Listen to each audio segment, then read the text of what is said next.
शिवराज विजयम 1870 में लिखा गया था, जो काशी से 1901 ईस्वी में प्रकाशित हुआ। संस्कृत वाङ्मय का प्रथम ऐतिहासिक उपन्यास शिवराज विजयम है। शिवराज विजयम की संपूर्ण कथा 3 विरामों और 12 निःश्वासों में विभक्त है। प्रत्येक विराम में 4-4 निःश्वास हैं। शिवराज विजयम में 2 समानांतर धाराएं स्वतंत्र रूप से प्रवाहित होती हैं। एक के नायक शिवाजी हैं तो दूसरे के नायक रघुवीर सिंह हैं। शिवराज विजयम वीर रस प्रधान काव्य है। विरोधाभास व्यास जी का प्रिय अलंकार है। शिवराज विजयम में पांचाली रीति का प्रयोग हुआ है। अंबिका दत्त व्यास ने शिवराज विजयम में मुगल कालीन समाज का सुंदर चित्रण किया है। शिवराज विजयम का कथानक। शिवाजी के काल में 2-2 कोस पर आश्रम बने हुए थे, जो मुसलमानों की गतिविधियों पर नजर रखते थे। बीजापुर दरबार ने शिवाजी से युद्ध के लिए अफजल खां को भेजा। उस समय शिवाजी प्रतापदुर्ग में थे। अफजल खान ने भीमा नदी के तट पर शिविर डाल दिया। बीजापुर के शासक संधि के धोखे से शिवाजी को पकड़ना चाहता था। एक यवन गुप्तचर जो बीजापुर दरबार का पत्र ले जा रहा था, उसने मार्ग में एक ब्राह्मण कन्या का अपहरण कर लिया। एक भालू के आ जाने से वह यवन युवक उस कन्या को छोड़कर सालमली वृक्ष पर चढ़ गया। ब्रह्मचारी गुरु के शिष्य गौर सिंह और श्याम सिंह द्वारा वह कन्या बचा ली गई।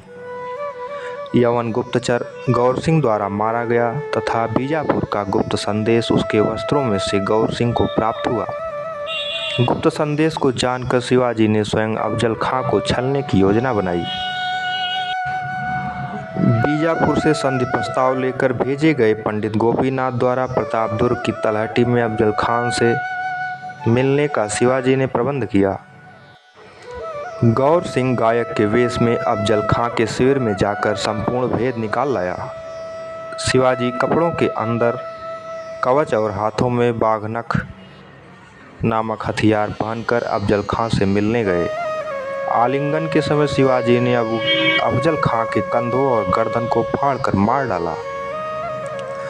गौर सिंह द्वारा जिस ब्राह्मण कन्या की रक्षा की गई थी, उसके संरक्षक एक वृद्ध ब्राह्मण थे। वह कन्या गौर सिंह और श्याम सिंह की बहन सवर्णी है और वृद्ध ब्राह्मण उनके पुरोहित देव शर्मा हैं। ब्रह्मचारी गुरु के अनुरोध पर गौर सिंह ने अपना वृत्तांत सुनाया। वे तीनों गौर सिंह, श्याम सिंह और सवर्णी उदयपुर के जागीरदार खड़ग सिंह के पुत्र पुत्री थे। माता पिता की मृत्यु के बाद तीनों बहन भाई पुरोहित की संरक्षता में रहते थे। शिकार पर गए हुए वे लुटेरे द्वारा पकड़े गए। वहां से वे भागकर हनुमान मंदिर अध्यक्ष की सहायता से भीमा नदी के किनारे शिवाजी से मिले और ब्रह्मचारी गुरु के आश्रम में रहने लगे। शाइस्ता खां पूना पर अधिकार करके शिवाजी के महल में रहने लगता है। शिवाजी ने सिंहदुर्ग से अपना एक संदेश रघुवीर सिंह द्वारा तोरण दुर्ग के अध्यक्ष के पास भेजा। रघुवीर सिंह तोरण दुर्ग के अध्यक्ष की आज्ञा से हनुमान मंदिर में ठहरा। देव शर्मा सवर्णी को लेकर उसी हनुमान मंदिर में रहने लगे थे, जहां वाटिका में रघुवीर सिंह सवर्णी को देखता है। शिवाजी के आदेश पर रघुवीर सिंह शाइस्ता खां के साथ होने वाले युद्ध का भविष्य पूछने के लिए देव शर्मा के पास गया। देव शर्मा ने सवर्णी द्वारा उसे एक मोदक खिलाकर गले में एक माला डलवाई। देव शर्मा ने यवनों के साथ युद्ध में विजय तथा आर्यों के साथ पराजय या भविष्य बताया।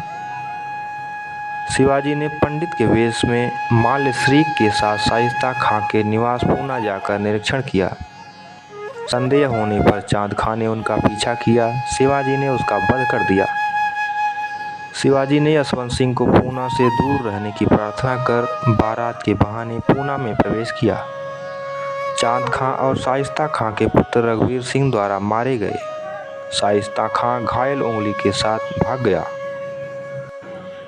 रघुवीर सिंह ने औरंगजेब की पुत्री रोशन आरा को गिरफ्तार कर लिया। ब्रह्मचारी गुरु ने गौर सिंह से अपने पुत्र वीरेंद्र सिंह का वृत्तांत बताया। सवर्णी ने क्रूर सिंह द्वारा किए जाने वाले अपमान की बात रघुवीर सिंह से बताई। रोशन आरा शिवाजी के प्रति अपना प्रेम प्रकट करती है। शिवाजी ने पिता द्वारा उसे दिए जाने पर ही स्वीकार करने की बात कही।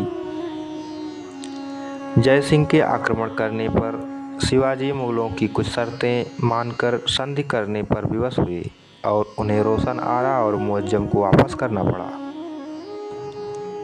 बीजापुर किले पर आक्रमण करके रघुवीर सिंह की सहायता से शिवाजी ने विजय प्राप्त की और रहमत खां को पकड़ लिया गया। रहमत खां और क्रूर सिंह द्वारा राजद्रोही बताए जाने पर शिवाजी ने रघुवीर सिंह को निष्कासित कर दिया। रघुवीर सिंह राधा स्वामी का वेश धारण कर शिवाजी का उपकार करता रहा। सवर्णी के अपहरण की इच्छा रखने वाले क्रूर सिंह का रघुवीर सिंह राधा स्वामी ने वध कर दिया। जय सिंह की संधि के अनुसार शिवाजी औरंगजेब के दरबार दिल्ली में उपस्थित हुए। मार्ग में राधा स्वामी रघुवीर सिंह के रोकने पर भी वे नहीं माने। औरंगजेब ने शिवाजी को नज़रबंद करवा दिया, परंतु रघुवीर सिंह की सहायता से वे भागने में सफल हो गए। रघुवीर सिंह को मंडलेश्वर पद प्रदान किया गया तथा सवर्णी के साथ उसका विवाह हो गया। शिवाजी सतारा नगर को राजधानी बनाकर रहने लगे और धीरे धीरे पूरे महाराष्ट्र पर अधिकार कर लिया। औरंगजेब द्वारा प्रेषित सेनापति मोहम्मद खां भगा दिया गया। दोस्तों, ये कहानी आपको कैसी लगी हमें कमेंट में ज़रूर बताएं और मेरे चैनल को लाइक शेयर एवं सब्सक्राइब करना ना भूलें। धन्यवाद। आपका दिन शुभ हो।